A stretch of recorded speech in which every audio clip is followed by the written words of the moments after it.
Buenas tardes. Buenas tardes. ¿Todo tranquilo?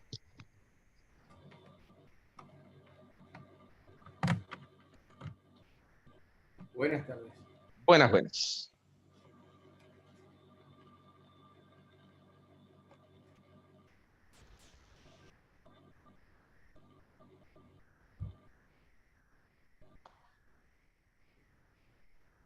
Tres y cuarto, arrancamos. ¿Qué hora es? No, falta todavía, faltan 2 minutos. Bueno.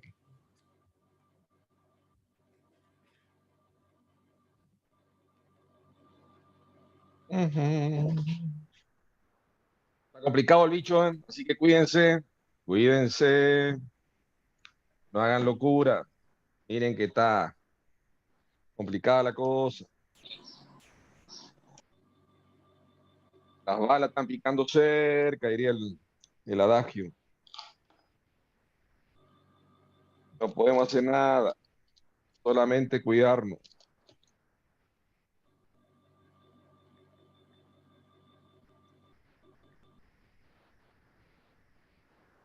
Bueno, arranquemos, che. ¿Me escuchan bien? Sí. Bueno,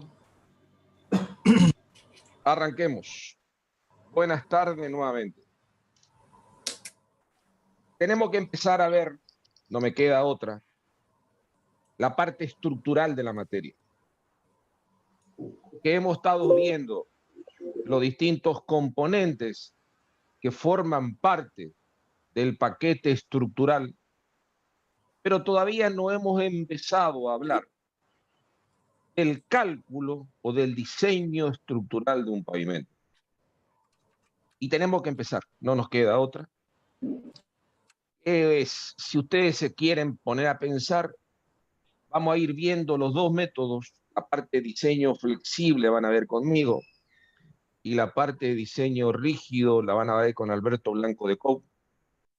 Alberto hizo el curso de posgrado esta semana que pasó en Rosario, o sea, no a Rosario, sino lo hizo en forma virtual.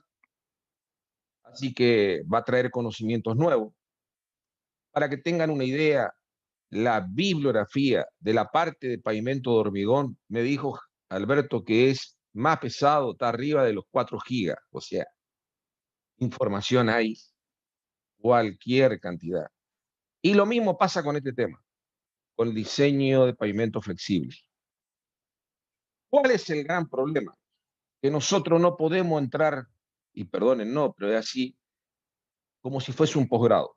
Porque no podemos, porque usted tiene que verlo desde el punto de vista del primer approach que tienen con respecto al diseño de pavimento flexible. Y lo que vamos a ver con ustedes van a ser, obviamente se utiliza, se diseña así, pero no vayan a pensar que es, ya sé y domino la materia. No. Este es el primer punto, es una especialidad dentro de la materia, como todos los temas que estamos empezando a ver ahora. Ustedes pueden ser estructuralistas desde el punto de vista del diseño de pavimento flexible. Por lo tanto, es un tema muy lindo, muy amplio, y nosotros vamos a ver lo básico y esencial. Si quieren seguir avanzando, le damos toda la bibliografía del mundo, pero tómense una idea de que esto es una especialidad, de vuelta de otra especialidad. Pero hay que verlo, no me queda otro. Bueno, vamos a empezar.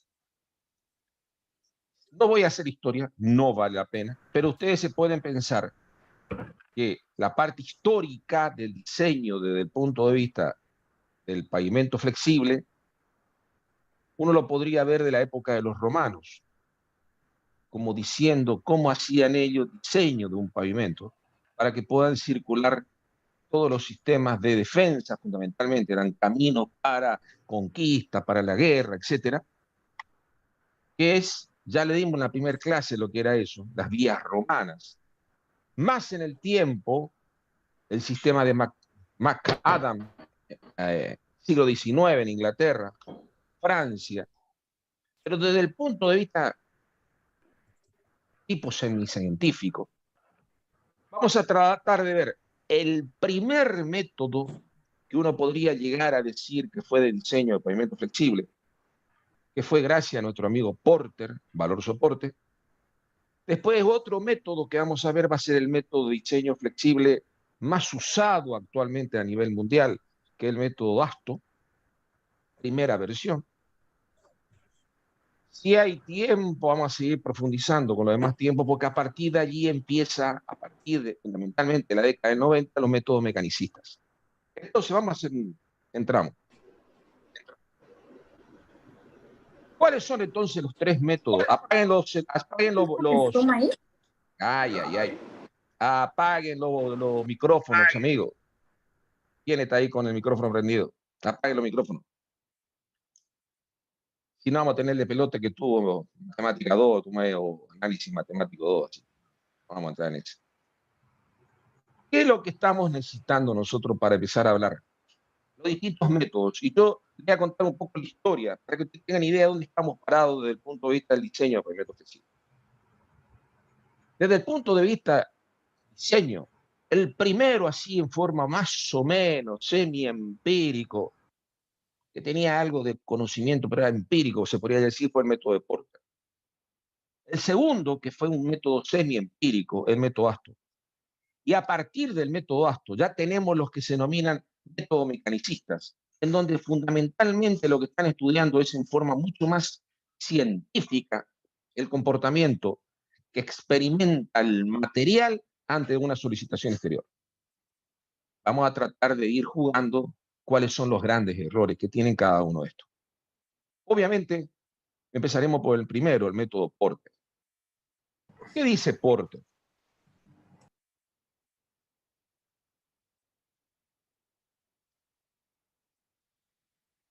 Esta es una gráfica que se saca de un apunte de la Universidad Nacional de Rosario, en donde nos trata de decir cómo es la evolución. Fíjense, voy a mover el mouse. El primer vehículo de combustión interna sale de la década casi al fin del siglo XIX. Y ahí empieza lo que se denomina métodos empíricos, que es el método que vamos a ver nosotros, pero a través de los métodos empíricos ya teníamos la teoría de Boussinet, que podrían ser métodos racionales, un concepto un poco más finito de la materia. Aparece en la década, casi a fines de la década del 50 del siglo pasado, 1959, que lo vamos a ver ahora, el método ASTO. Podría decirse que el método ASTO, con sus distintas actualizaciones, se puede decir que fue un método de diseño, aún hoy lo sigue considerando la Dirección Nacional de Vialidad. Pero, fíjense, a partir de la primera década de este siglo, empiezan a aparecer los métodos mecanicistas, que para que tengan una idea, los métodos mecanicistas serían una evolución en donde a mí no me interesa tanto el concepto de cómo puedo obtener una respuesta, sino en función de la solicitación, cuál sería la respuesta que experimenta la materia ante esa solicitación exterior. Me estoy metiendo dentro de la estructura interna de la materia y ahí empiezan a hablar con qué módulos, el módulo complejo, el módulo resiliente de los suelos, cuánto es el aporte modular que presenta un paquete. Bueno, lo vamos a ir viendo, Dios mediante.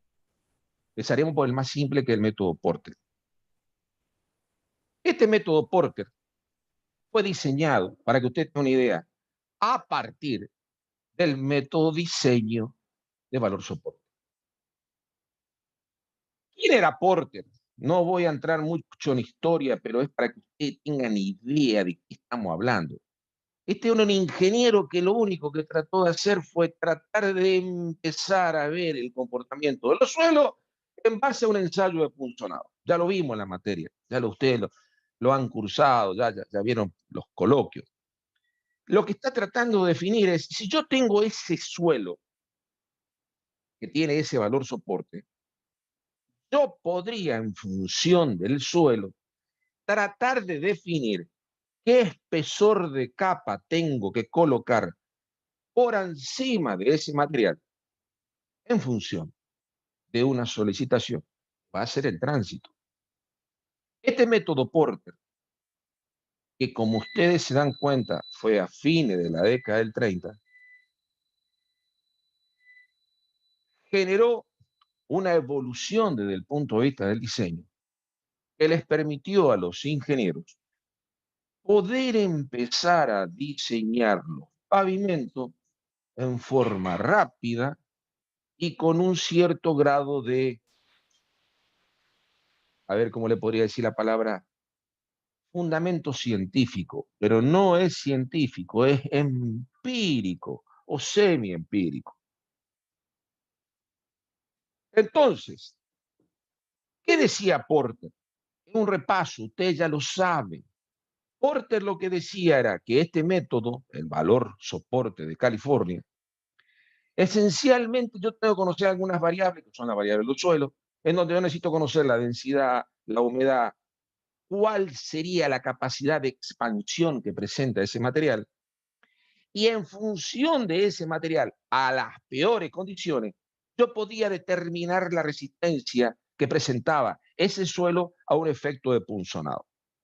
Lo comparaba con una muestra patrón, haciendo una historia, yo tenía el valor soporte de California. Este método lo aceptó el cuerpo de ingenieros de Norteamérica y les permitió, en la guerra, tener una solución técnica para el diseño, fundamentalmente de las bases, de los caminos y de los aeropuertos en medio del conflicto bélico. Y fue muy aceptado. ¿Qué decía este método para ir razonando cómo tengo que diseñar un paquete estructural de un pavimento? Y era este el concepto. Yo necesito conocer siempre el valor soporte del fundamento de mi estructura, base de asiento, subrasante, la subbase, y en función, si tengo tránsito ligero o tránsito mediano, qué espesor de capa de calidad superior le tengo que colocar encima. Si ustedes se ponen a pensar, es el primer paso para el diseño estructural de algo. Porque si yo digo, mi subrasante es, por ejemplo, 10, entro con la subrasante 10. ¿Qué tránsito? Fíjense que la palabra tránsito es muy ambigua, todavía ustedes no la vieron. Lo vamos a estudiar bien, tránsito en una materia que se llama vialidad especial. Interpréteme que el tránsito va a ser una de las variables que más va a repercutir en el paquete, porque me está queriendo decir quién me va a excitar o me está por solicitar la estructura que estoy por diseñar. Si fuese una viga simplemente apoyada, ¿cuál es la carga P que me está generando a mí ese momento flector que me genera la máxima solicitación? Más o menos como concepto. Si yo no tengo la carga P, estoy inventando todo. Bueno, lo primero que hizo Porter dijo tránsito ligero, pocos camiones, tránsito pesado, mediano, hay una solicitación de camiones. Bueno, si yo tengo un valor soporte de 10 y tengo tránsito ligero, le tengo que colocar por encima a esa capa, mínimo, me está diciendo la gráfica, 9 pulgadas de un material de calidad superior para poder compensar las solicitaciones que me genera esa estructura. Si tuviese tránsito más intenso, siempre valor soporte 10, vengo acá, 12 pulgadas de espesor, entre nosotros aproximadamente 30 centímetros, por encima de su subrasante. Y vamos a la subrasante que tenemos en la provincia del Chaco, suelo A6, A7, 6, valor soporte 3, 4, qué sé yo, vamos a estudiar eso bien en detalle. Supongamos 5. Sí, tengo que hacer un acceso a un barrio, una cosa así. Bueno, rápido, 5, vengo acá, corto, mirá, mínimo tenés que ponerle casi 12 pulgadas de algo arriba, de una subrasante mejor, o sea, mejor material. ¿Qué van a hacer ustedes? Un suelo cal, un estabilizadito granular 15 y 15 y le ponen una carpetita tipo un riego asfáltico con un tratamiento simple. Y cucú, no va a entrar un poquito más de tránsito, va a entrar capaz algunos camiones, che, capaz en ese caso puede llegar un colectivo. Bueno, hacer una idea tentativa, venir acá, cortar, qué sé yo, fíjate, estamos en 13,5, 14 pulgadas. ¿Se ubica en el concepto? O sea, de 5, estaba acá, vengo acá, me voy a 15 pulgadas. 15 pulgadas. O sea, es 15 pulgadas, estamos hablando de 25 más 12,5, 30 y pico de centímetros, 30, casi 37, 38 centímetros. Bueno, ¿por qué? Porque mi estructura va a estar siendo solicitada por un tránsito de característica más pesado. Entre nosotros y para hablar, ¿qué significa tránsito ligero o tránsito pesado?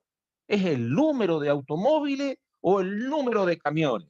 Y obviamente que a mí no me va a repercutir en nada el diseño estructural si son automóviles. El problema, amigo, la están viendo con el gráfico de Porter. Por eso Porter tiene mucho concepto didáctico. Porter me está diciendo en forma gráfica que el elemento que más va a repercutir en el paquete estructural va a ser la cantidad de vehículos pesados que esté circulando por el camino. Este método no se usa más, obviamente, es para tener una idea tentativa rápida. Fue evolucionando. ¿Y qué es lo que hizo Porter? En vez de trabajar así una definición rápida, tránsito ligero, tránsito mediano, la evolución de Porter, que está en el libro que él habló el ingeniero Altamirano, el Arespa Cochaga, alguno de estos, o hay otro librito que también tiene, que es Valle Rodas, también lo tenía este gráfico, son libros históricos. Ustedes quieren leer, historia, no se pongan a pensar, nadie diseña con esto, obviamente, es una idea tentativa para tirar un número rápido. ¿Qué es lo que hacía Porter? La carga por rueda. Y fíjense la gráfica, a medida que la carga por rueda va creciendo, el espesor necesario a colocar para preservar la integridad de esa subrasante tiene que ser mayor. O sea, esta es carga por rueda, valores bajos, y a medida que me voy creciendo a la derecha, las cargas por rueda van haciendo más pesadas. O sea, en forma, si yo entro con una subrasante y corto valor chiquitito, es espesor chiquitito. Ahora, si la carga por rueda cada vez es mayor, el espesor necesario cada vez va a ser mayor. Concepto hermoso de Porter. La pregunta que uno tiene que hacerse es, ¿cuál es el problema que tenía Porter? Porque si yo tengo una subrasante de 3 o de 5, ¿cuál valor voy a tener que poner? Ustedes ya vieron, o una subbase o una base. Una subbase, valor soporte 30, 35, 40, como pide el pliego de idea nacional, y una base de 80. Pero si ustedes están diseñando, pueden poner una subbase de 30 y una base de 60. ¿Qué decía Porter? El espesor a colocar siempre tiene que tener una relación de valor soporte mínimo 2. ¿Qué quiere decir esto? Si yo tengo una subrasante de valor soporte 10, la capa a colocar como mínimo tiene que ser el primer subbase de 10 por 2, por eso dice la relación igual a 2. El ejemplo dice 15. Si yo tengo una subrasante de 15, la subbase a colocar tiene que ser de 30. Y la base, la que va a ir arriba, tiene que ser 60. ¿Qué estamos viendo acá? El escalonamiento de la estructura, sabiendo que la mejor calidad de la estructura se está en las capas superiores, y a medida que voy descendiendo, la solicitación que recibe esa capa es de menor intensidad. La ley de Businex. O sea, Porter no es tan empírico, porque Porter tiene un cierto grado de conocimiento por la teoría de Businex y tenía un cierto grado de acomodamiento de la estructura sabiendo que las capas superiores tienen que ser de mayor calidad. ¿Cuál es el gran problema que tenía Porter? Primero que nada, Porter diseña para una carga, pero nunca hablaba Porter de la repetición de las cargas. O sea, el ensayo Porter o el método Porter no tiene en cuenta el efecto acumulativo del deterioro.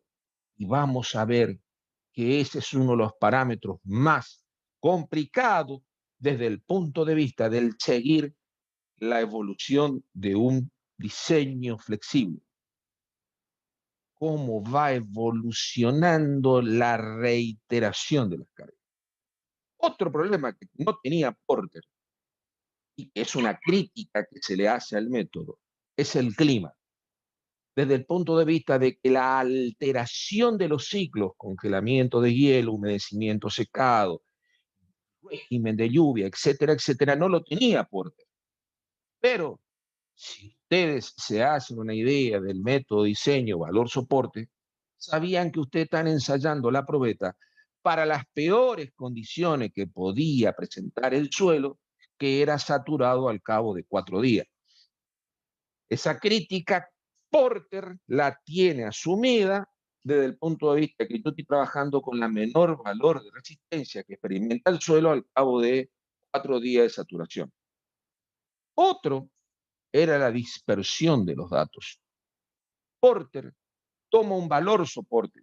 Y si mi subrasante es variable a lo largo de la traza, mi suelo es variable a lo largo de la traza, los valores obtenidos en el camino no corresponden con el método original. Bueno, eso era las críticas que recibía Porter. Y el otro era el efecto del deterioro que va experimentando el pavimento con el tiempo, de tal manera de poder decir, este método de diseño, ¿a los cuántos años lo tengo que hacer algo desde el punto de vista del deterioro de los caminos? Esta crítica a los libros, a la historia. ¿Cuál fue el gran problema? Es un método simple, muy expeditivo, que si ustedes estaban en la guerra era lo más rápido. Obviamente la ingeniería, los investigadores dicen, sí, pero Porter, te quedaste corto, es muy simple. Eh, Dame algo más, dame un poco más de base científica, contame un poco el deterioro. ¿Cómo podemos decir de que tu solución es durable en el tiempo? Bueno, obviamente hay tratados y trabajos de ingeniería, y decía Porter de que con su trabajo, método de diseño, o este método de diseño Porter, se lo damos más que nada por una cuestión didáctica, nada más, no se lo aplica casi. ¿Qué es lo que decía Porter? Yo me basé en observación in situ de camino existente. O sea, el efecto reiterativo de las cargas, el efecto del deterioro del pavimento, él ya lo tuvo en cuenta cuando construyó las curvas. Obviamente, en medio de la guerra fue espectacular. ¿Cuál fue el gran problema? Me parece muy lindo, pero somos ingenieros. Pero hay investigadores y dicen, che, estamos gastando mucha plata para tratar de hacer un diseño flexible. ¿Qué podemos hacer para mejorar el método de Porter? Porque el método de Porter tenía este gran problema. Fundamentalmente, la repetición de las cargas y el efecto del deterioro del pavimento. La evolución de esto fue el método ASTO. Y acá estamos, cinta azul de la popularidad. Es un método semi-empírico. ¿Qué significa semi-empírico? Empírico sería el método Porter si uno se pone a pensar, pero tampoco es también semi-empírico, en el sentido de que algo de ensayo tenía, algo de evolución tenía, pero este método semi-empírico desarrollado por la ASTO fue uno de los métodos que puso el gobierno americano y el cuerpo de Asociación de Investigación de Carretera del Centro de Investigación de Carretera de Norteamérica, en donde lo que trataron de hacer es hagamos un modelo a escala. Escúcheme bien la locura. Ahora vamos a explicar. Vamos a hacer modelo a escala real, real. O sea, esto construyeron pistas de ensayo a forma real, camiones con distintos valores de peso, distintos tipos de estructura, y veamos qué pasa con el tránsito, que era uno de los problemas de Porter, cómo lo cuantificamos y cómo es el grado de deterioro y las variaciones que se pueden hacer en función de tránsito. Ese tránsito esencialmente es repetición de ejes y distintas cargas por eje, y cómo es el deterioro que va teniendo esto. Y este estudio a escala real le permitió a los americanos hacer un verdadero manual de diseño de pavimento flexible que no fue único, sino que fue evolucionando hasta aproximadamente a fines o a principios de la década del 90. A fines de la década del 80, principios del 90, el último manual más o menos semi-empírico de ASTO. Y después hay una evolución del método ASTO, pero que todavía no tiene una aplicación pura, porque ya es totalmente mecanicista. Vamos a explicarle un poquito qué es lo que era. ASTO construyó caminos, ya sea de pavimento flexible o pavimentos rígidos, siguiendo la recomendación dada, subrasante, subbase, base y carpeta, y empezaron a hacer bien la estructura, constituida por lo que hemos visto ya en la materia. Teníamos base, estructuras granulares, estructuras carpetas fálticas, pavimento hormigón, lo que ustedes han visto en los detalles, o sea, estructuras reales. Estos son como diciendo, es lo que ustedes van a ver en el camino real, en donde lo que empezaron a definir los agentes de ASTO fue tránsito, pero ya no hablaron de carga por eje, perdón, de carga por rueda, como era el método Porter. Empezaron a hablar de lo que ustedes van a ver, que es como regula el tránsito la Dirección Nacional de Vialidad, que tenemos la carga por eje máxima legalizada para poder circular en una ruta, ajustándose a la normativa vigente de la ley 24.449 y los distintos anexos que hay hasta ahora. Carga por eje. Y el eje puede ser, ojo, eje simple, rueda simple, eje doble, de rueda doble, o sea, rueda dual, el eje 2 ejes de rueda dual y 3 ejes de ruedas duales. Estas son las cargas por eje máximo que vamos a ver que están reglamentadas en la Dirección Nacional de Derecho. Y el otro factor interesante, que la evolución de ASTO empezó a meterse con lo que sería cómo se comporta el suelo en función del régimen de lluvia, cuánto llueve en una zona determinada, cuál es la capacidad de ese suelo de drenarse, de salir el agua. ¿Por qué?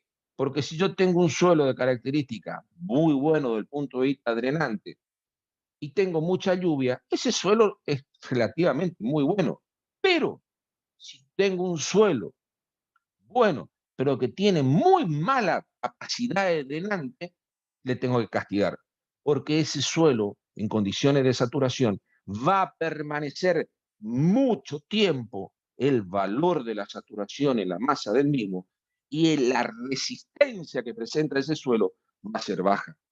Esa estadística, desde el punto de vista del comportamiento, ya sea la fluctuación del tránsito o ya sea las características del clima, es la cosa nueva de ASTO. ¿Qué más metió ASTO? Este gráfico. Este gráfico es la esencia del método ASTO, porque era una crítica que tenía Porter. Un método Porter no tenía el efecto del deterioro de los pavimentos. En cambio, en este método de diseño, estamos viendo, por el método ASTO, cómo va efectuándose el envejecimiento que experimenta el pavimento, ya sea por el efecto del tránsito, o sea, la reiteración acumulativa de las cargas a lo largo del tiempo y el efecto del deterioro producido por las condiciones climáticas. ¿Qué estamos viendo en esta gráfica? Si yo tengo un pavimento bien construido, pipí, cucú, maravilloso. Ese estado inicial se va a ir deteriorando. Vamos a ir perdiendo lo que ellos le llaman conceptualmente el estado del pavimento, una idea subjetiva, ya lo vamos a estudiar a eso, ya no se preocupen, pero cómo se produce el deterioro, ese estado. Acá le dicen el estado del pavimento, era espectacular, pero a medida que fue creciendo, fíjense acá, vida del camino en millones de ejes equivalente o años, o años. O sea, a medida que va pasando la vida útil, vida, el tiempo, y encima tengo tránsito, ese estado inicial se va a ir deteriorando. Y esta es lo más lindo de Aston. Aston midió el deterioro. Trató de decir, ese deterioro repercute en el confort y en la seguridad que va a tener el usuario cuando está circulando por un camino. Y otra etapa que vio Aston, interesante para estudiarlo, lo vamos a mirar ahora más adelante. ¿Qué miró Aston? Si el pavimento se empieza a deteriorar, hay un periodo de umbral, periodo de tiempo, un periodo en donde yo podría decir que es la vida crítica de la vida del camino. Tengo que hacerle algo. Atento, Houston, ahí, en este momento, tengo que hacer algo. Le tengo que darle algo al pavimento para mejorarlo. Yo esa etapa crítica no hago nada, cuestión económica, de desidia, de conservación, lo que estamos pasando en este momento como país, que vamos a estar gastando plata en los caminos y la gente que ni siquiera tiene plata para vivir, lo que ustedes quieran, no vamos a entrar en política. El deterioro no tiene esta curva suave, sino que se acelera. Y esto entre nosotros sería como la naturaleza humana. Yo soy un chico joven, ando bien. No, yo voy ahí, si no estamos dando el ejemplo. Chico joven, ando bien, vago, salgo, ando, estudio. Espectacular. Trasnocho, sigo rindiendo en el trabajo, en el estudio. Va a llegar un momento, hijo, que tu cuerpo te va a pasar factura.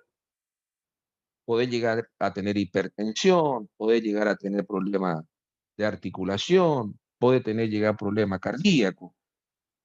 Ya no soy el pibe de antes. Si vos no a ese problemita, que ahora los médicos le llaman comorbilidad, no lo atendés, podés tener un problema serio. Y podés ser un chico, como han caso, que tienen 30 años y ya tienen problemas cardíacos. Esto que es la vida le pasa a un pavimento. Y esto es lo más lindo de Aston, porque Aston lo que encontró fue eso. Si yo no intervengo en el momento adecuado, el deterioro se acelera y vamos a tener un estado en un umbral chiquitito que mi pavimento está totalmente roto. ¿Qué significa la palabra roto? Vamos a ver eso. Lo voy a mostrar acá con un dibujito. Después me voy para arriba. Si yo puedo intervenir al pavimento en donde el deterioro es suave, la inversión necesaria para llevar al estado original es relativamente poca plata. 75% de su vida útil en tiempo o en tránsito.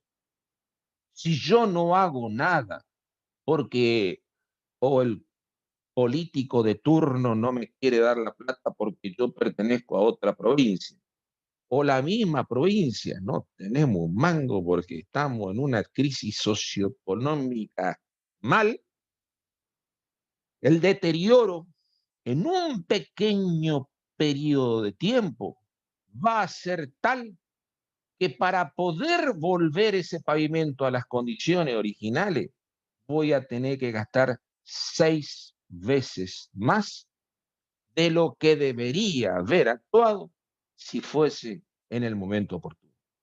¿Entienden el concepto? Esta es la realidad de nuestro país.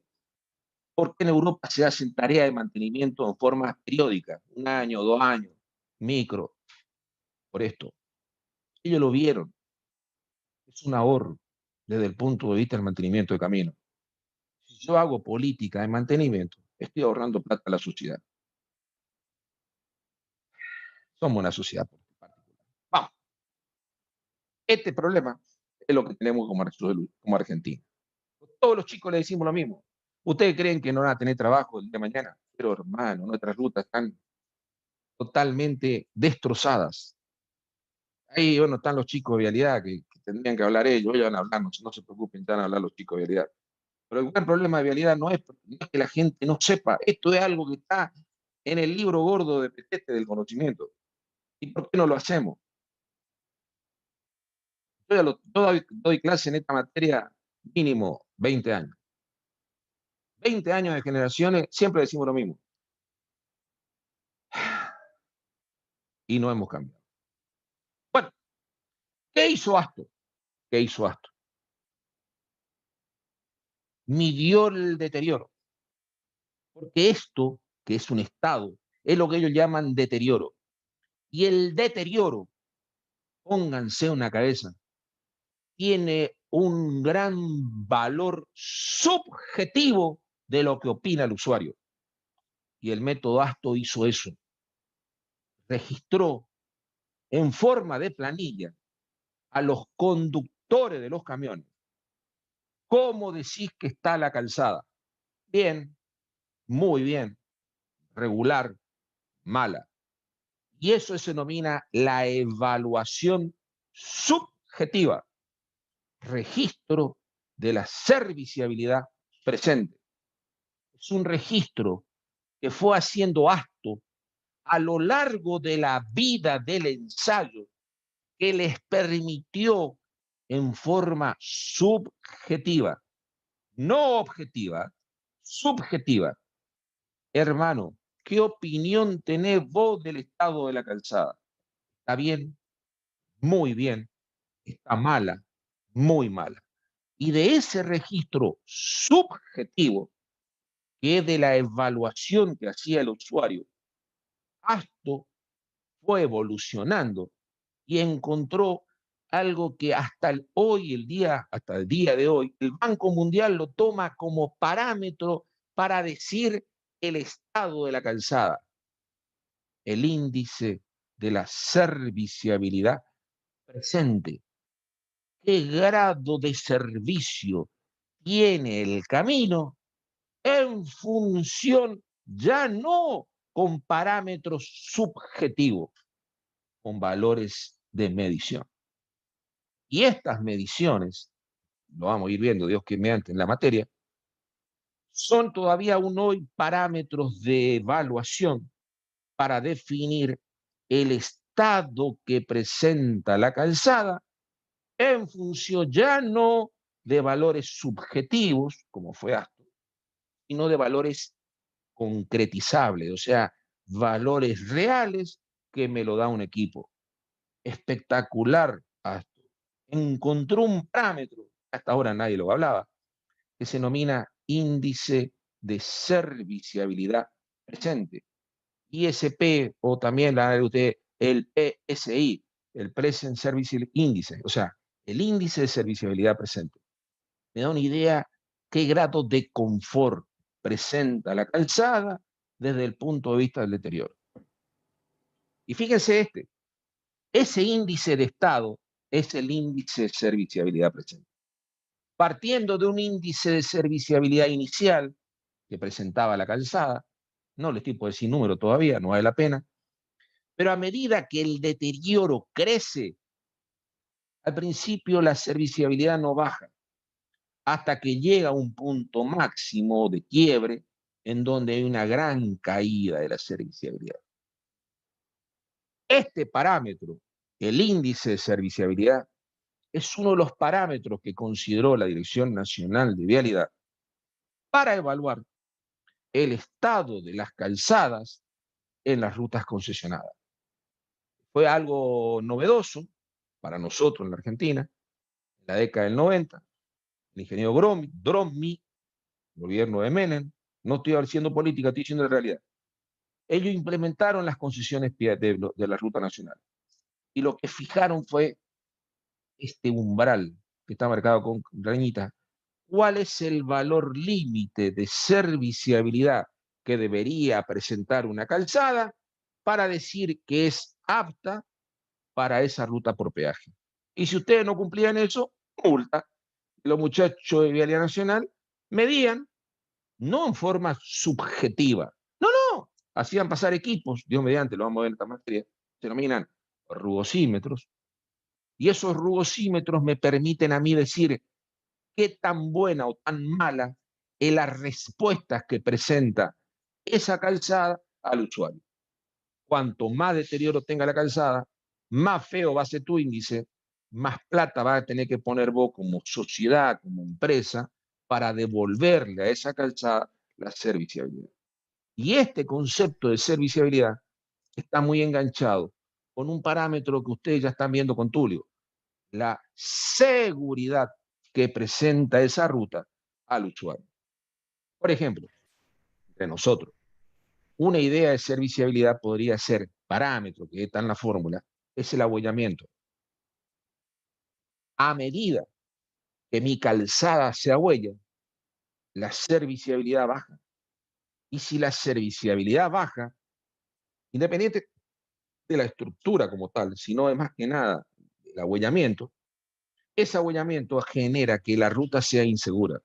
Mi serviciabilidad bajó. Ya lo vamos a ver, no se preocupe, pero para que usted tenga una idea, no estoy hablando de parámetros en forma individual, sino como concepto. Acá, la primera clase esta es concepto, para que ustedes interpreten. Fíjense esta otra gráfica, qué linda que es. Hay dos tipos de deterioro, habíamos dicho. Uno era por el tránsito, el efecto reiterativo de las cargas.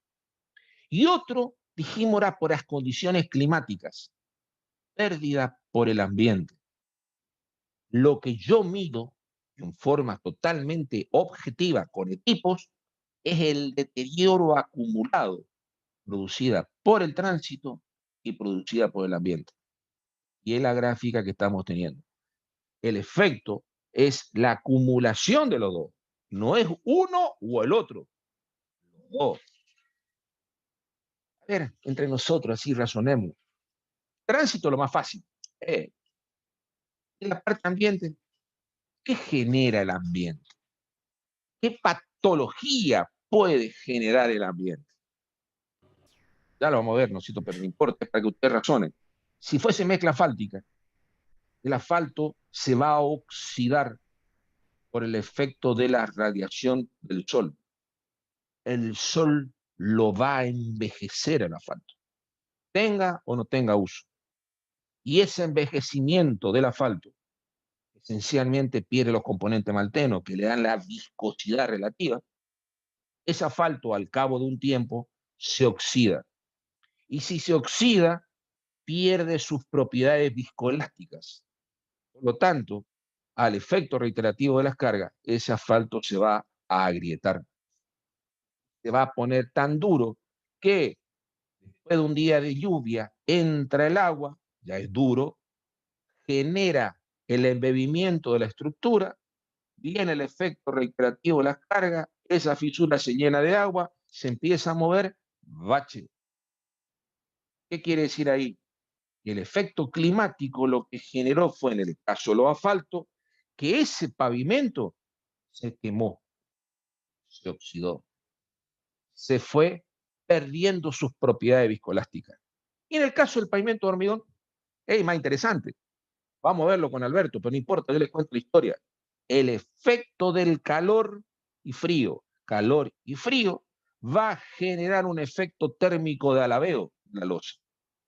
Y ese efecto de alabeo de las losas, en forma sucesiva, me va a producir el quiebre de la losa del pavimento.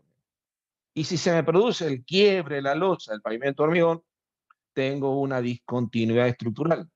Y en esa discontinuidad estructural, si no hago tarea de mantenimiento, va a entrar agua. Y el efecto reiterativo de ese efecto de fisura, más agua y tránsito, bache. Es lo que ustedes ven los días de lluvia. Alguien es de resistencia, no sé si hay alguno de ustedes de resistencia. A ver, de Sí, nosotros. profe. Bueno, camina en la calle, Santa Fe, no, perdón, no es Santa Fe, Corrientes y Mitre. Vayan y miren esa esquina. Santa Fe y Mitre. El bache que tiene la Santa Fe, dije yo, no. Corrientes y Mitre. Vayan a Corrientes y Mitre, donde están pasando ahora los colectivos grandes que están mandando por ahí. Vayan y miren el bache que se hizo en esa esquina. Es apoteótico. Vayan a la mañana cuando pasen los colectivos por ahí, lado derecho. Bien enfrente hay un kiosquito. Cómprense una gaseosa y miren cómo se mueve la losa. Se mueve toda la losa. Peligrosísimo. Bueno, vayan y miren. Efecto reiterativo de la carga por presencia de agua. La losa se movió. Cuando pasa un día de lluvia, que no tenemos, pero hay agua, hay una pérdida de agua, bache. Otro, vayan y caminen por el instituto, calle López Pane, 20, 40 metros de la calle 9 de Julio. Vayan y miren el bache que se hizo en medio de la calle. Una cosa de loco el bache que hay ahí. ¿Quién lo hizo? ¿El auto? No, si el auto no hacía ningún problema. Camiones, colectivos. ¿Por qué? Porque ahora pasan todos los colectivos por ahí. Listo. Apoteótico.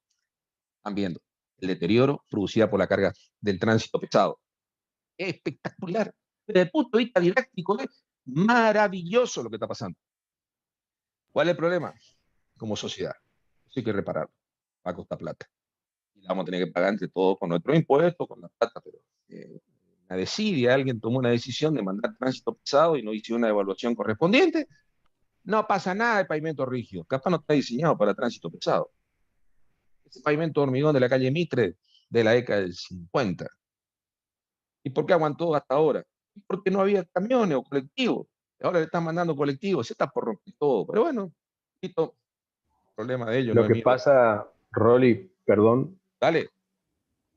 también lo que está pasando ahí, esos pavimentos ya tienen sus años de servicio, probablemente ya estén muy próximos a su vida útil o haya superado. Imagínate, ahora le mandás todo el tránsito pesado ahí, no van a resistir, digamos. O sea, no. No, Alberto. Como no se hizo una evaluación de Eh, mandar por una calle urbana, por ahí todo un tránsito pesado, derivar un tránsito pesado. una locura, Pasa por una ahí, o sea. locura. Sinceramente, una locura.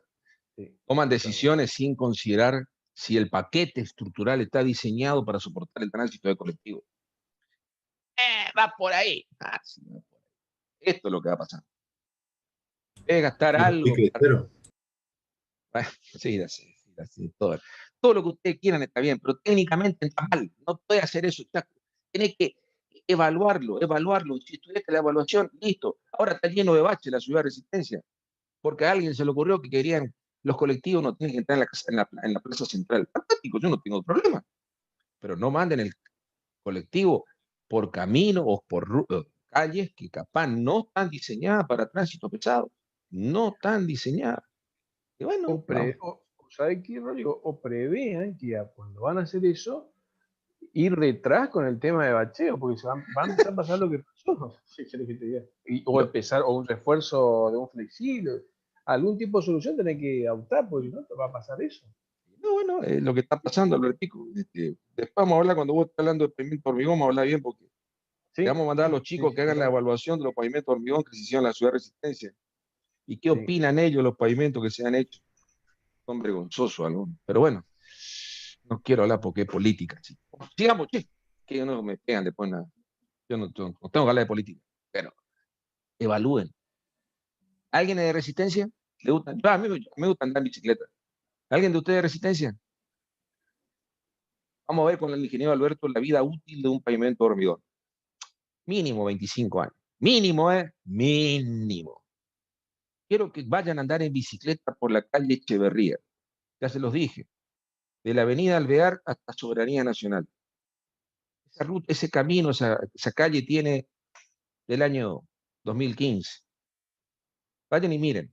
Miren la fisura, el deterioro, los baches. Si eso no es desidia, estamos cerca. ¿Eh? Y ese es un modelo, ese es uno, hay varios, no vamos a hablar porque si no.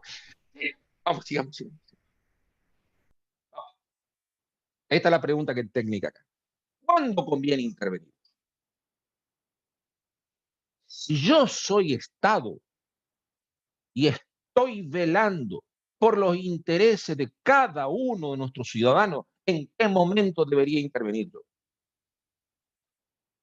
Debería intervenir cuando el deterioro es chiquitito. Y en este punto debería intervenir yo. Ahora la pregunta que le tengo que hacer a usted y le cambio de rol.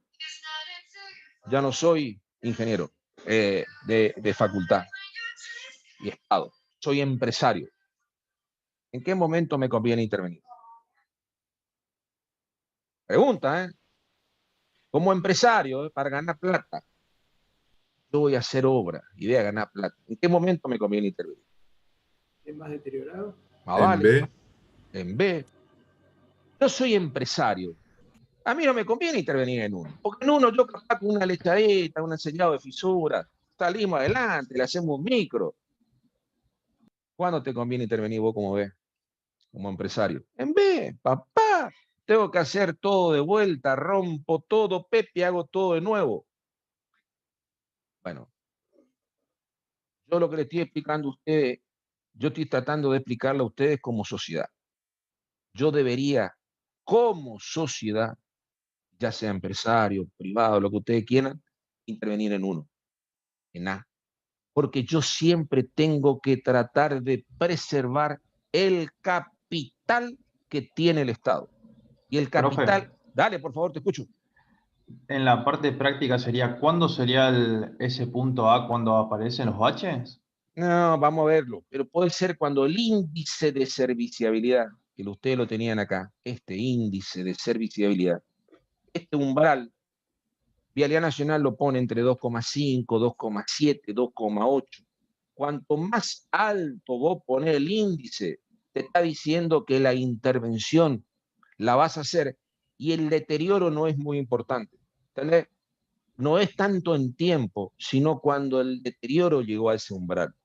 2,5, 2,7, 2,8. La plata que yo tengo que poner es poquitito. Ahora, si ese umbral baja por debajo de 2, y papá va a tener que poner platita. Lo que le estoy diciendo a ustedes lo vamos a ver en forma numérica, no se me pierdan. Estos son conceptos. Vamos a hacer un calculito estructural y vamos a decir, pérdida de serviciabilidad, en vez de ser del valor inicial al valor final, por ejemplo, este valor, fíjense que la inicial nunca es 5, el número es entre 5 y 0. 0 lo pésimo, 5 es pipí, cucú. Cuando el valor sea inicial, por el propio deterioro, la rugosidad, 4,2 se considera hermosísimo. Bueno, ¿cuánto es el índice de deterioro de umbral de intervención? Política de Estado. 2,2, 2,5, 2,8. En las concesiones viales era 2,8. Obviamente, ruta pagada por el usuario, 2,8. Un hermoso valor de intervención, estricto. Vos tenías por debajo de 2,8, tenía que hacer algo. Si no, venía Vialidad y te metía una multa. Lo más lógico posible, o sea, bien pensado. No malo, ¿eh? Bien pensado. Ahora, el umbral es plata.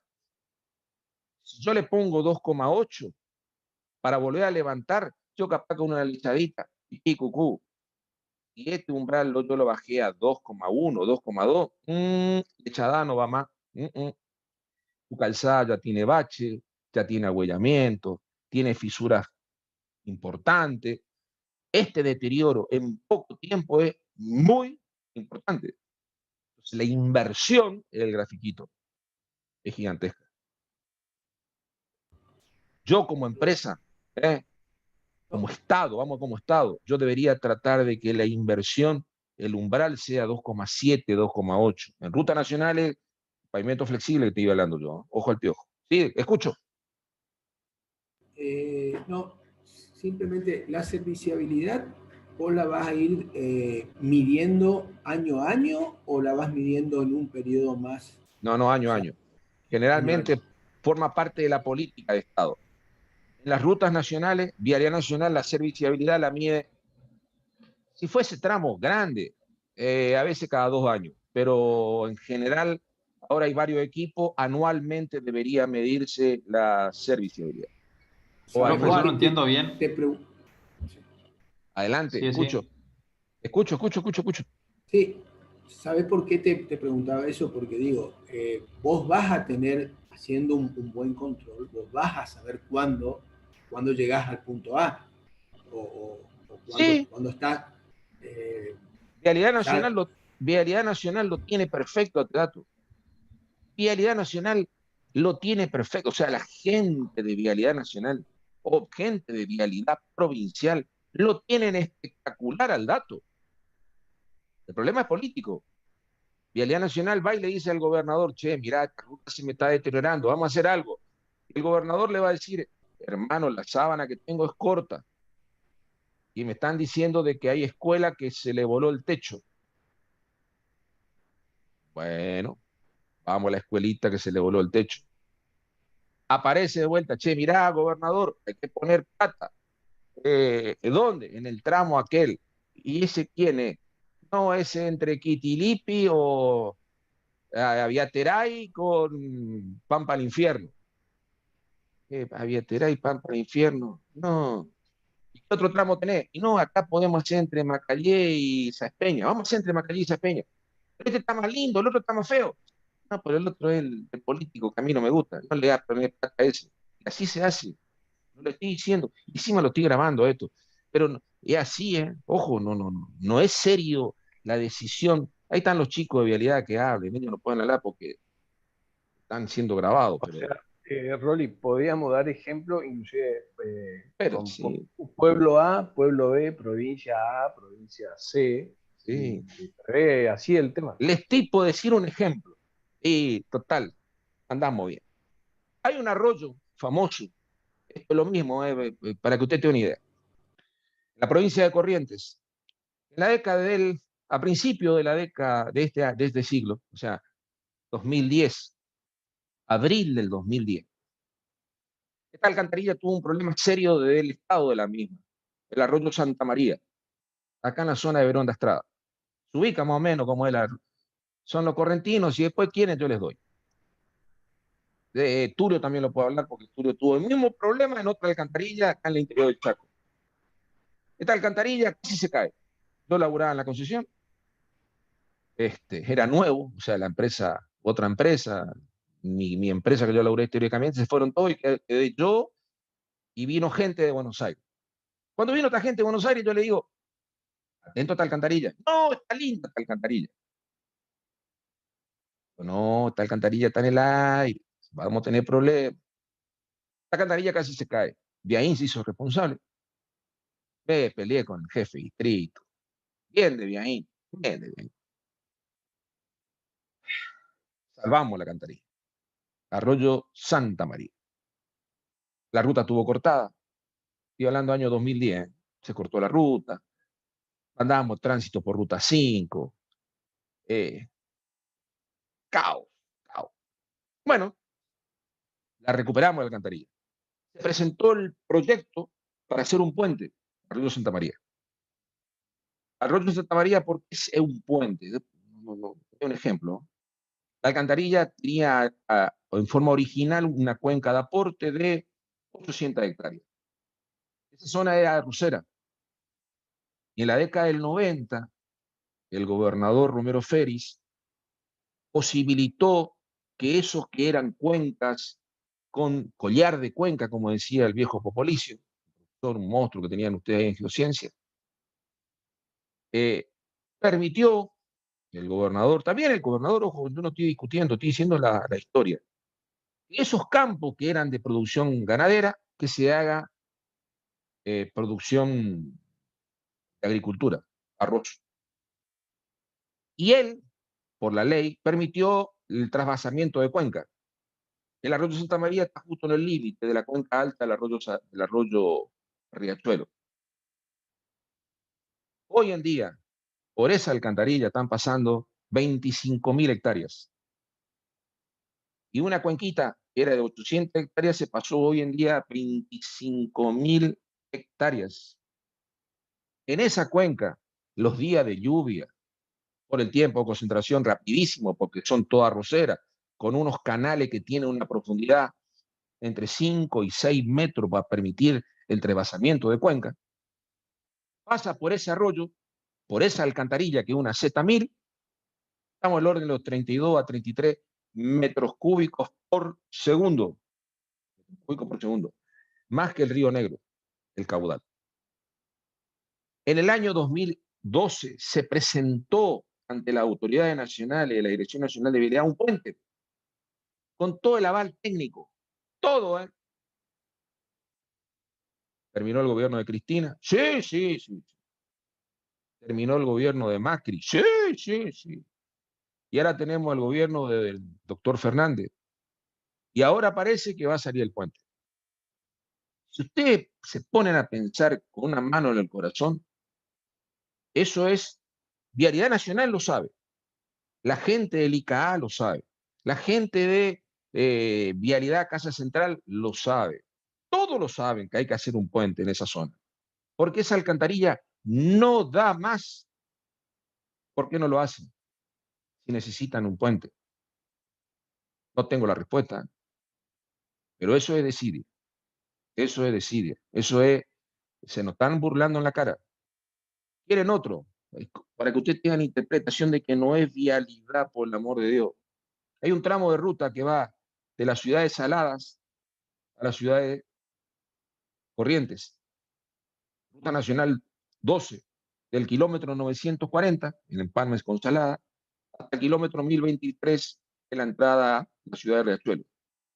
Ese tramo de ruta de la Ruta Nacional 12, ¿qué ancho de calzada tiene? Ya lo vieron con Tulio, así que no sean sanguá, me tienen que contestar bien. ¿Qué ancho de ruta debería tener una ruta nacional concesionada en ese tramo, con la cantidad de tránsito que hay? 730.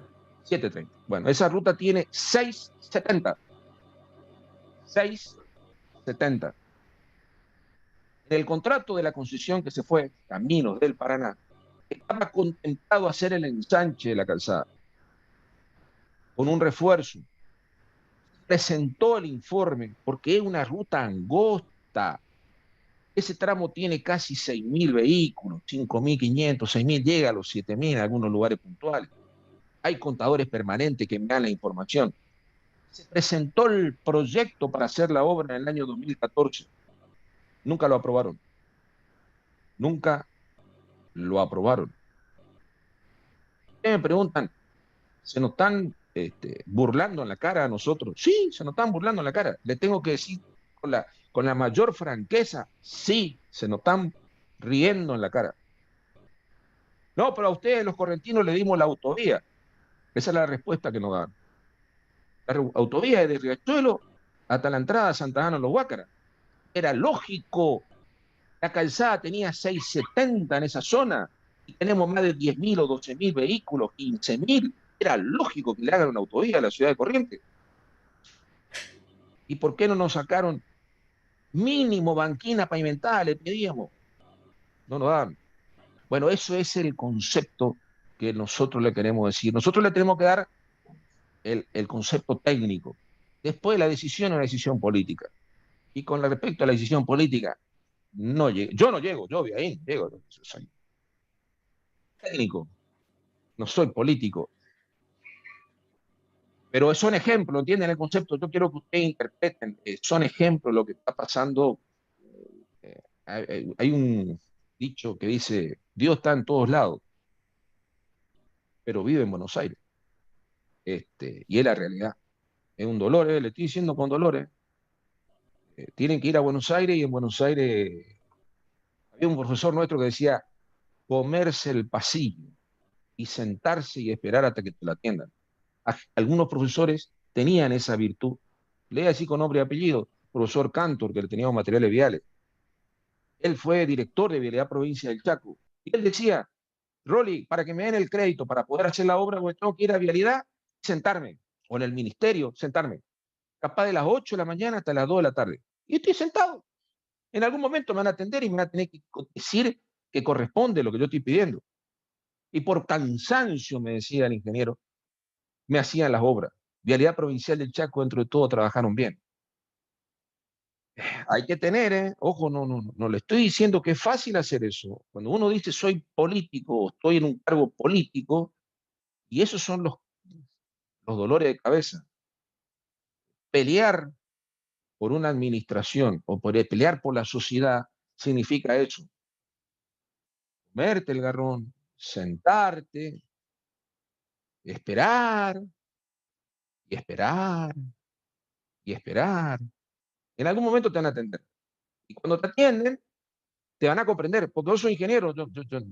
O sea, uno lleva una cuestión técnica, ¿no? Esto no le estamos inventando hacer un cohete a la luna. No, no, no, esto es ingeniería pura. Tulio les dijo, ¿cómo en una ruta en donde la velocidad teóricamente es 110 kilómetros por hora, ustedes tienen todavía 670 de ancho? Atentos, Houston, ¿eh? Ustedes me preguntan, ingeniero, ¿todas las rutas nuestras tienen 730? No, señor. No, señor. Hay varias rutas, tramos de ruta concesionada que siguen siendo de 670. ¿Alguien tiene otra duda? Sigamos con la materia, si no. Sigo. Vamos. Me fui un poco, pero no importa, la verdad. Si a mí me quiere criticar, perdónenme. Pero, sigamos. No quise hacer política contando la realidad de este país. Vamos. Fíjense. Este es otro problema. Ustedes me están por decir a mí, no tomo la decisión. El Estado va a tener que gastar mucho más plata desde el punto de vista de que para volver a devolver a esa ruta el estado inicial. El mantenimiento en este periodo de tiempo, yo quiero mantenerla como corresponde, es altísimo. Hay que hacer mucha tarea de bacheo, mucha tarea de sellar fisuras, conservar bien la ruta, pintar donde estuvo haciendo el bacheo, etcétera, etcétera. Y esto, el costo del usuario en este periodo es alto. Política, de vuelta a política. ¿Cuál es uno de los grandes problemas que tenemos nosotros desde el punto de vista de la ingeniería? O la Argentina en su como concepto, la logística del transporte. El transporte, van a decir ustedes, si van a ver el objeto de esta materia, es caro. Transportar una mercadería en la República Argentina es caro. Uno de los costos es el costo de lo que cuesta transportar esa mercadería en nuestras rutas, el Estado las mismas. Y esto que ustedes lo estoy comentando acá, váyanse al núcleo sojero. Los chicos de vialidad no pueden hablar, pero el deterioro que están teniendo en nuestra ruta argentina es eh, eh, complicado. Sigamos. ¿Qué tipo de deterioro son los que vamos a mirar nosotros? Esto es un deterioro. Son fisuras que van a estar muy cerquita de lo que uno podría llegar a decir bache. ¿Cómo la cuantificamos esta fisura? Ya la vamos a ver. Pero esta fisura, si ustedes la miran así, no es una fisura, es superficial. No, es una fisura que está teniendo un deterioro que me está por afectar todo el paquete estructural. No es la fisura que vieron en la clase pasada, que capaz que porque se me contaminó la banquina, que apareció un bachecito de borde. Este es un bache un poco más de borde. Este está tomando casi media calzada o medio ancho de carril. Miren este. Estos son todas fotos de Tulio. En su momento Tulio sacó fotos y hacía. Miren el deterioro ahí. Es una ruta en la cual, en la mina, tan linda, sí, pero mira esta ruta. El deterioro, salvar esto, ya no es tan simple. Esto es complicado. Bueno, este es el deterioro que nos tenemos que permitir nosotros como sociedad que llegue a nuestra ruta nacional. Porque son los que van a generar un gran costo desde el punto de vista Estado para volver a esta ruta a un buen estado desde el punto de vista de la serviciabilidad. ¿Qué era la prueba ASTO? Vamos a la prueba ASTO, porque estamos hablando todo prueba ASTO. Fue un estado, en el estado de Illinois, cerca de Michigan, en la zona de Michigan, ahí cerca del centro de Norteamérica. Ellos habían hecho las mediciones climáticas, midieron las condiciones climáticas, tipo suelo A6, valor soporte de la subrasante estaban entre 2 y 4, lógico, un valor lindo. Tenían módulo de la característica del suelo. Y ellos construyeron a gran escala pistas de ensayo. La metodología de diseño ASTO, año 1993, con las últimas actualizaciones. Y el ensayo ASHO Road Test fue entre el año 1958, año 1962. Se evaluaron secciones rígidas y flexibles, distintos tipos de configuración de carga. Carga eje simple, acá tenemos dual doble, acá tenemos otro dual doble, y las cargas que llevaban estaban medidas y iban siendo variables, porque ellos iban midiendo el deterioro para ese estado de carga. Secciones tanto pavimento flexible, pavimento rígido, y el espíritu era desarrollar la relación existente entre las cargas de tránsito, con el número de repetición de las mismas, la estructura de ese pavimento y cómo iba efectuando la pérdida de serviciabilidad del camino. Esto sacamos de Wikipedia. Experimento realizado por la Asociación Americana de Carreteras y de la Oficina de Transportes. Por eso se llama ASTO. ¿Qué es lo que hacía? Trataron de ver en lo que estamos comentando durante 2 años y el procesamiento de la información. La primera edición salió en el año 1961, que le faltaba estadística o estudio científico. Y el procesamiento posterior salió en el año 1993. Esta versión del año 1993 es la que aún está vigente en Norteamérica y es la que aún hoy sigue usando la Dirección Nacional de Vialidad. Esta versión lo supera una nueva versión que se produjo posteriormente, año 2002, 2003, un poco más mecanicista, que todavía no se la puede ajustar mucho a la Argentina, porque hay ensayos que capaz ahora, con estos equipamientos nuevos, es mucho más mecanicista. Semi-empírico la lloró usted. Estos son fotos, gran ensayo realizado en Norteamérica. Este es el detalle, la ciudad de Ottawa, Illinois. Fíjense la longitud, si esto está expresado en millas, la escala está en millas, se darán cuenta que cada una de estas pistitas era bastante larga, o sea, eran pistas largas, y lo que ellos iban haciendo es reiteración de las cargas y el deterioro. ¿Qué es lo que vieron ellos? Y empezaron a hablar, ASTO, de que yo tengo que tener algo, patrón, para empezar a hablar el mismo idioma. Y el valor patrón para poder hablar de un mismo idioma de tránsito es carga máxima autorizada por eje. Eje simple, rueda doble, 10,5 toneladas.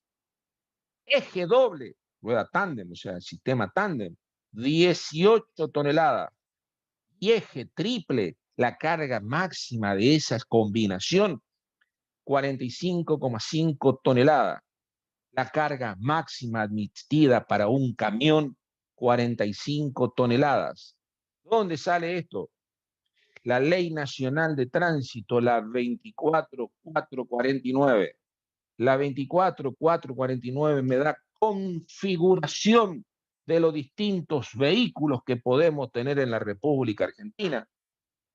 Y esta configuración de tránsito hay que respetarla, porque si yo supero esta combinación tránsito de carga, el deterioro no es lineal, es exponencial. Lo vamos a ver en esta materia. El efecto destructivo de la carga está todo relacionado a un eje patrón. Y si yo supero el eje patrón, vamos a mirar ahora enseguida, el efecto destructivo no es lineal. Superé la carga en un 10%, por lo tanto tengo un 10% de deterioro. Mentira. Es esa carga con respecto a la carga patrón elevado a la cuarta. El efecto de deterioro es exponencial a la cuarta. Esta es la Ley Nacional de Tránsito. Están ahí para que ustedes lo miren. Es cuánto es la carga máxima. Aparece en este dibujito las cargas nuevas o camiones nuevos, configuraciones nuevas, que son los que se llaman bitrenes. Estos son nuevos.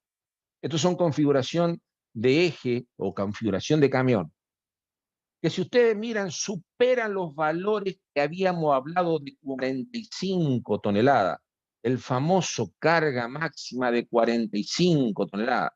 ¿Por qué?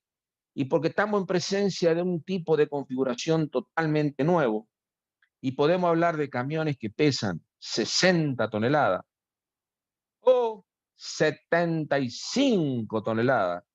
Pero para que estos vehículos puedan circular, la Dirección Nacional de Vialidad está trabajando en lo mismo, tratando de autorizar zonas en donde los vehículos estos raros puedan circular. Vialidad Nacional están trabajando, no pueden circular estos vehículos en cualquier ruta nacional. Vialidad Nacional lo tiene que autorizar, lo tiene que verificar, etcétera, etcétera. Técnicamente, la carga que se genera desde el punto de vista de distribución de tensiones es igual o menor a la carga máxima que hemos visto anteriormente. O sea, son camiones mucho más grandes, pero al tener mucha mayor cantidad de eje, su distribución desde el punto de vista de tensión es mejor. El gran problema de estos bichos es la maniobrabilidad, según dicen, no hay problema, pero bueno, son camiones pesados, son camiones grandes. La Dirección Nacional de Vialidad lo tiene que dar el permiso correspondiente. Ahora bien, ¿qué otra cosa ha visto ASTO con respecto al Porter famoso? Y el tránsito en el tiempo crece de esta forma. Las cargas transportadas no son igual que el tránsito, sino que las cargas tienen un crecimiento mayor al volumen. Casualmente, lo que vieron con Turio en la clase pasada. Antes estaban trabajando con camiones que capaz andaban a 70 kilómetros por hora y podían llevar 10 toneladas. Hoy en día ustedes están trabajando con camiones que tienen HP, arriba de capaz de los 380, 400 HP de potencia, y tiene una capacidad de llevar carga muy superior a la carga máxima reglamentada que hemos visto nosotros. Bueno, nos permite tener diseños mucho mejores, camiones mucho mejores, pero no podemos superar la carga máxima reglamentada por la Dirección Nacional de Vialidad. Y este es otro gran concepto que definió el método ASTO. Para poder hablar, yo tengo que tratar de relacionar todo a un eje patrón. Y el eje patrón que tomó el método ASTO para poder hablar de repeticiones de carga es una carga máxima de referencia que se lo toma al eje simple ruedas duales. O sea, para nosotros el eje trasero de un camión volcador. Eje simple, pero de ruedas duales. Que en la Argentina el valor de referencia se tomó de 10,6 toneladas. Y lo que vamos a hacer nosotros es transformar la repetición de ejes, que vamos a tener medida, y llevarlo a eje equivalente de 10,6 toneladas. Y ese es el concepto nuevo de ASTO. Todo el tránsito, todo el tipo de tránsito lo va a llevar a la repetición de ejes equivalentes de 10,6 toneladas y va a ir transformando los distintos camiones a un eje equivalente que genera el efecto destructivo. Porque este eje de 10,6 toneladas sería, para ASTO tenía otro eje, en vez de ser 10,6, 18.000 kips, o sea, 18.000 libras, aproximadamente 8,4 toneladas por eje. Ese era el patrón que ellos tenían. En la Argentina la carga máxima un poco mayor. No hay problema, hay un factor de equivalencia o de transformación. 10,6 dividido 8,2 elevado a la cuarta. Es el factor de equivalencia. Lo vamos a mirar, no se preocupen. Tranquilo. Lo único que el concepto es, yo tengo que tratar de hablar de efecto destructivo del tránsito en función de eje equivalente. Y los ejes equivalentes llevan todo al efecto destructivo de un eje simple de hoja de ruedas duales que en la Argentina de 10,6 toneladas. En América, Norteamérica, en el método ASTO, ese eje 18.000 kips, o sea, 18.000 libras. ¿Qué significa 18.000 libras?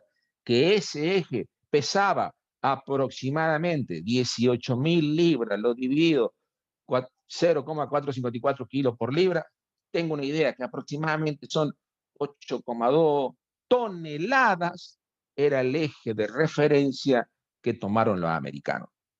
¿Y por qué los americanos tomaron un eje de referencia más liviano que la Argentina?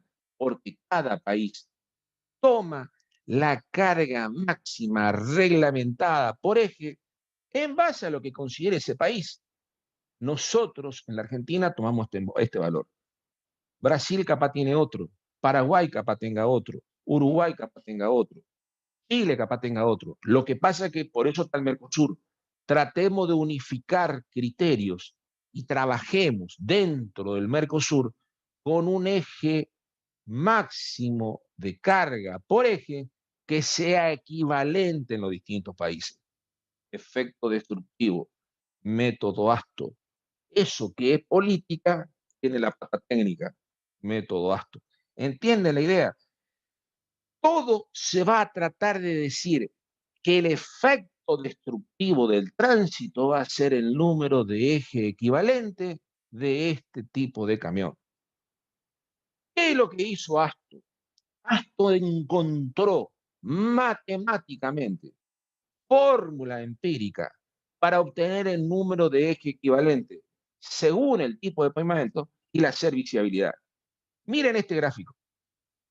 Fíjense, dice, factor equivalente de carga para pavimento flexible. Eje simple de tal carga. ¿Qué es lo que me está queriendo decir? Vamos a razonar entre nosotros. Si yo tuviese el valor de kips que me dice la gráfica, para un valor de 18 kips, 18.000 libras, el valor es 1. El efecto equivalente es 1. Obviamente porque mi eje pesa 18.000 libras. Ahora bien, si mi eje tiene un efecto, una carga por encima con respecto a ese valor, supongamos que mi eje pesa 20.000 kips, 20.000 libras. ¿Cuánto es el efecto de deterioro con respecto al eje equivalente? Uno diría, bueno, si es 20 dividido 18, 5%. No, miren cómo es el concepto. 1,61. De un eje de 18.000 kips, 18.000 libras, pasé a 20.000 libras, el efecto destructivo es 1,61. ¿Qué me está queriendo decir? Atento, Houston. Un eje que en vez de tener 18 kips pasa a 20, el efecto destructivo de ese eje ya no es 1, es 1,61.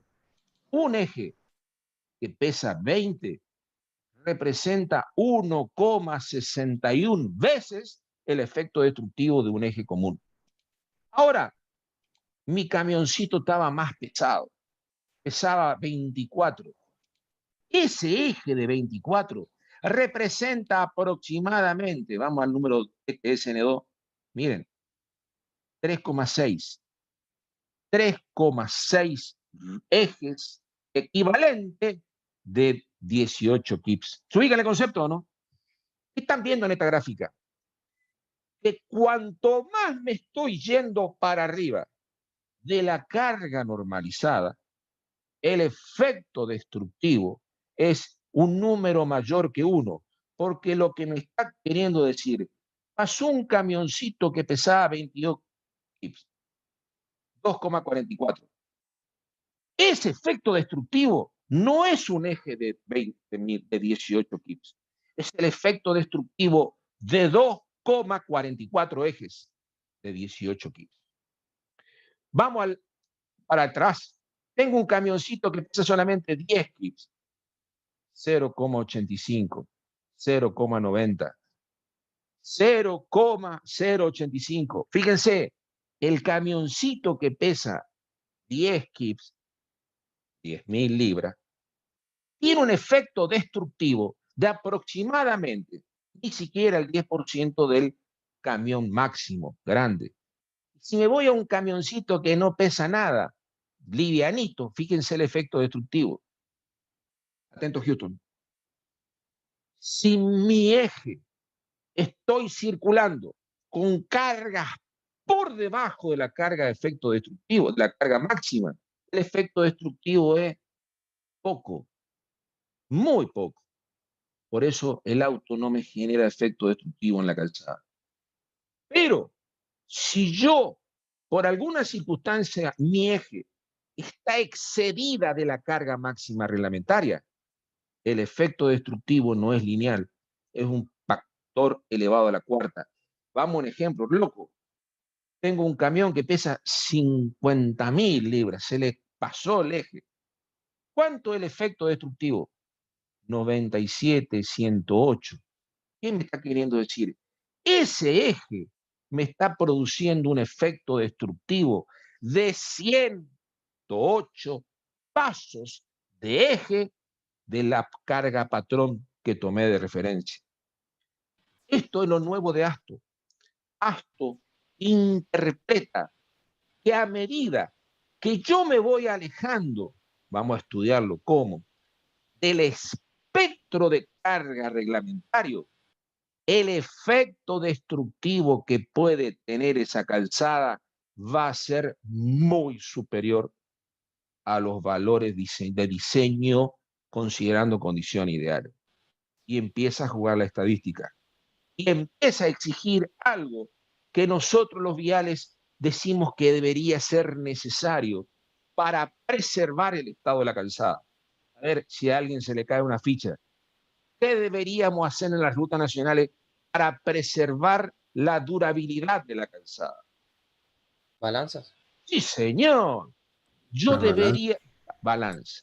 Yo debería tener un sistema de balanza en toda la red vial nacional que me permita a mí que los camiones cumplan la ley de tránsito. Porque si me cumplen la ley de tránsito desde el punto de vista de las cargas, la durabilidad de la estructura va a estar reglamentada.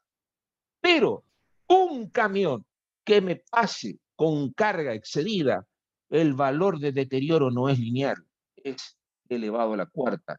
Están encontrando en esta tablita simple, así como concepto, que ese efecto destructivo me puede generar un solo eje, el efecto de 100 ejes. Y esto es lo que pasa en las rutas nacionales. Nos vamos a romper con los métodos mecanicistas, estudiando el efecto destructivo y los módulos, y después en la realidad es lo mismo que estuviéramos haciendo una obra civil. En una obra civil yo hago el cálculo computacional espectacular, suponiendo que la carga de solicitación es la calculada por ustedes. Y después el dueño, en vez de hacer oficina, te hizo una biblioteca. ¿La carga es la misma o está totalmente modificada? Y encima en la planta alta, allá arriba en la azotea, le hizo una piscina. Listo, papá. Y capaz del tercer piso le puso un torno. Bueno, ya está. Todo tu cálculo matemático estructural maravilloso se te va al pasto. Porque las variables no se están cumpliendo. Las variables de cálculo no se cumplen en realidad. Y esto pasa en el camino. Si yo hago las matemáticas espectaculares, los métodos mecanicistas, esos métodos mecanicistas tienen que estar ajustados para la realidad del camino. Si yo no tengo un buen sistema de balanza, un buen control de gestión de pesos y dimensiones, vamos a ver que mi cálculo matemático, por más que sea científicamente espectacular, no va a coincidir con lo que está pasando en la realidad. Y eso es lo que está pasando hoy en día en la Argentina.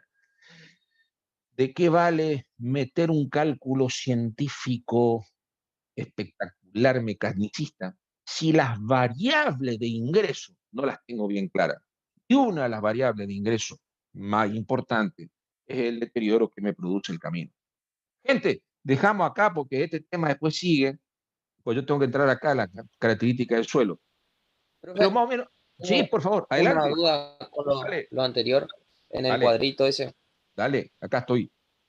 ese, el 1, el 2, el 3, 4, 5, 6, ¿qué es en la parte de Ese lo superior? no lo miren todavía, sería qué tipo de estructura estoy diseñando. Porque la variable, venía acá, dice que el factor de deterioro va a depender de la estructura del pavimento, structural number se llama, número estructural, y de la serviciabilidad final. Y lo que ustedes hacen acá es jugar con el número estructural y la carga por eje.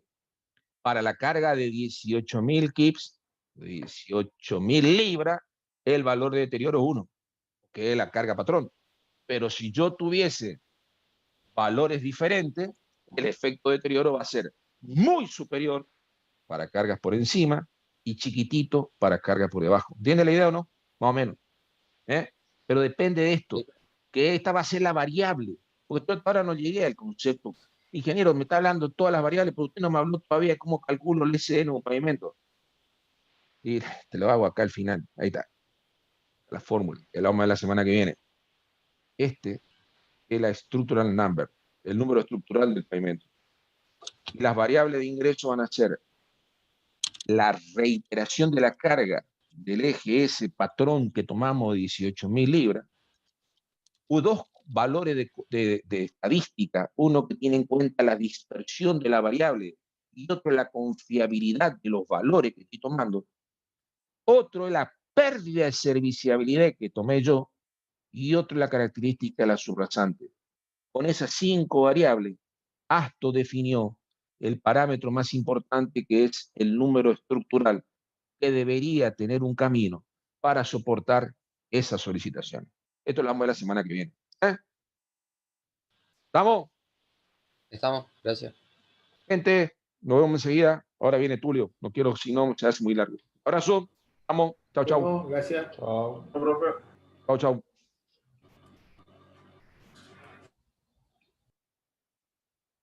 Hola, Germán.